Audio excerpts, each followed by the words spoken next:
Charlie Kirk, aktivis konservatif berusia 31 tahun dan sekutu dekat Presiden AS Donald Trump, tewas usai ditembak saat berpidato di Universitas Utah Valley, Rabu 10 September 2025. Sepanjang karirnya, Kirk dikenal bukan hanya pengagum Trump, tetapi penasihat terpercaya yang membangun lingkaran loyalis, memobilisasi pemilih muda, dan berperan penting dalam strategi politik Trump. Kematian tragisnya menjadi pukulan besar bagi Trump secara pribadi dan bagi gerakan konservatif yang selama ini ia pimpin. Lalu, seperti apa sebenarnya kedekatan mereka dan sejauh mana pengaruh Kirk membangun strategi politik Trump? Simak selengkapnya dalam video berikut.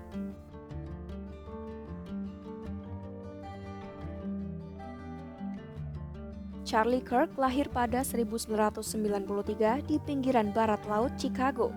Sejak remaja, ia sudah menunjukkan minat kuat pada politik, terutama gerakan konservatif. Pada usia 15 tahun, ia mulai mengamati dunia politik secara kritis, mengikuti perkembangan gerakan Tea Party, dan mempersiapkan diri untuk membentuk basis pengaruh politiknya sendiri. Kirk sempat kuliah di Harper College di Palatine, Illinois, tetapi memutuskan keluar demi mengejar aktivisme politik secara penuh. Dalam salah satu rapat umum, ia pernah berkata, jika ingin menonjol maka jangan kuliah. Keputusan ini pun membuktikan bahwa membangun pengaruh politik bisa tanpa jalur formal akademik.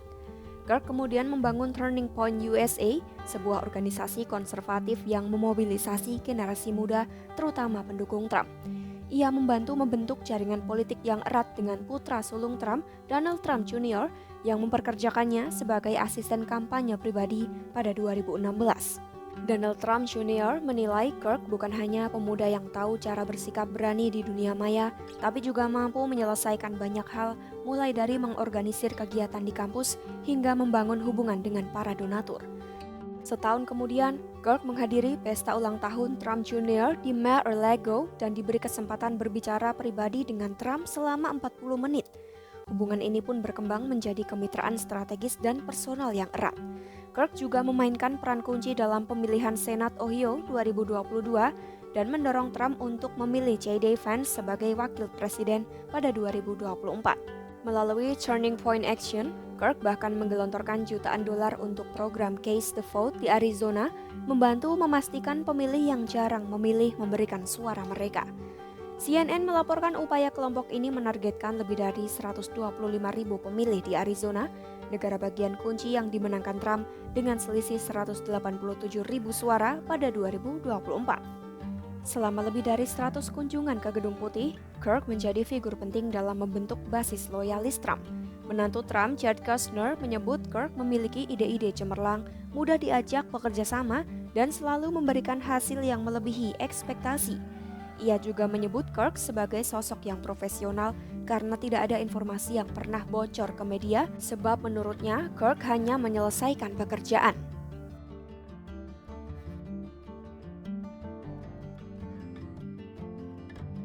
Setelah Trump terpilih kembali pada November 2024, Kirk menjadi figur kunci dalam membangun Gedung Putih yang menekankan loyalitas. Ia berperan dalam menyeleksi calon pegawai pemerintahan dan menyingkirkan mereka yang dianggap tidak setia. Dalam wawancara dengan The New York Times, Kirk pernah menjelaskan ia ingin mengetahui sejauh mana orang benar-benar setia kepada Trump. Kirk juga memanfaatkan media sosial, podcast, dan acara Turning Point USA untuk menyebarkan pesan Trump kepada generasi muda. Ia menjaga loyalitas pendukung Trump dan membentuk persepsi publik tentang Trump. Kirk juga berperan penting setelah serangan 6 Januari 2021 di Capitol. Ia membantu Trump memfilter kandidat kabinet dan menentukan posisi strategis penting. Salah satunya adalah mendorong donatur utama Turning Point USA, Stacey Feinberg, menjadi duta besar Trump untuk Luxembourg.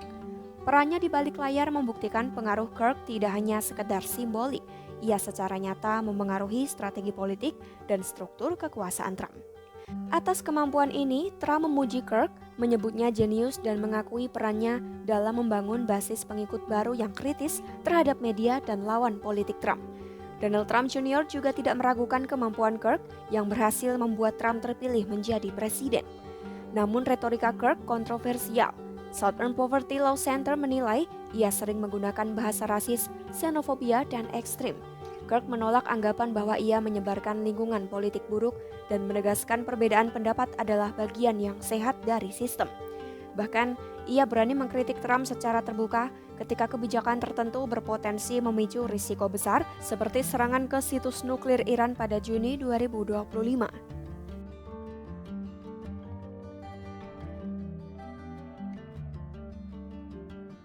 Kedekatan Kirk dengan Trump dan keluarganya bukan sekadar politik. Ia menjadi sahabat dan penasihat pribadi, diterima sebagai bagian dari lingkaran keluarga Trump. Kematian Kirk pun jelas menjadi pukulan besar bagi Trump secara pribadi dan bagi gerakan konservatif. Kurang dari 24 jam setelah kematiannya, Trump langsung meluapkan kesedihan di ruang Oval. Trump mengatakan ia sangat berduka dan marah atas pembunuhan Kirk dan mendoakan agar keluarga Kirk kuat menghadapi kehilangan ini. Ia juga menyalahkan retorika kebencian dari kiri radikal yang sering menjelek-jelekan lawan politik dan menyebutnya sebagai penyebab kekerasan politik. Trump kemudian berjanji pemerintahannya akan mengusut dan menghukum pihak-pihak yang terlibat dalam tindakan kejahatan tersebut. Trump lalu mengajak warga Amerika untuk melanjutkan perjuangan Kirk yang meliputi kebebasan berbicara, cinta tanah air, dan iman kepada Tuhan. Ia menegaskan meskipun Kirk telah tiada, suara dan pesannya akan semakin kuat dan tidak akan pernah bisa dibungkam. To my great fellow Americans, I am filled with grief and anger at the heinous assassination of Charlie Kirk on a college campus in Utah. Charlie inspired millions, and tonight all who knew him and loved him are united in shock and horror. Our prayers are with his wife, Erica, the two young, beloved children, and his entire family who he loved more than anything in the world. We ask God to watch over them in this terrible hour of heartache and pain. For years, those on the radical left have compared wonderful Americans like Charlie to Nazis and the world's worst mass murderers and criminals. This kind of rhetoric is directly responsible for the terrorism that we're seeing in our country today, and it must stop right now. My administration will find each and every one of those who contributed to this atrocity and to other political violence, including the organizations that fund it and support it, as well as those who go after our judges, law enforcement officials, and everyone else who brings order to our country. Tonight, I ask all Americans to commit themselves to the American values for which Charlie Kirk lived and died. The values of free speech, citizenship, the rule of law, and the patriotic devotion and love of God. Bahkan di media sosial saat mengumumkan kematian Kirk, Trump juga memujinya sebagai aktivis yang memahami kaum muda. Trump Jr. menambahkan ia sangat menyayangi Kirk dan menekankan bagaimana Kirk memberi banyak orang keberanian untuk bersuara sehingga mereka tidak dibungkam. Kedekatan Donald Trump dan Charlie Kirk menunjukkan bagaimana hubungan pribadi dan politik bisa saling menguatkan. Kirk bukan hanya pengagum, melainkan sekutu setia yang membantu memobilisasi pendukung muda dan menjadi suara penting bagi gerakan MAGA atau Make America Great Again. Bagi Trump, Kirk adalah sahabat, penasihat, sekaligus simbol loyalitas yang mengukuhkan posisinya di tengah dinamika politik Amerika. Simak terus informasi-informasi terkini hanya di YouTube Kompas.com.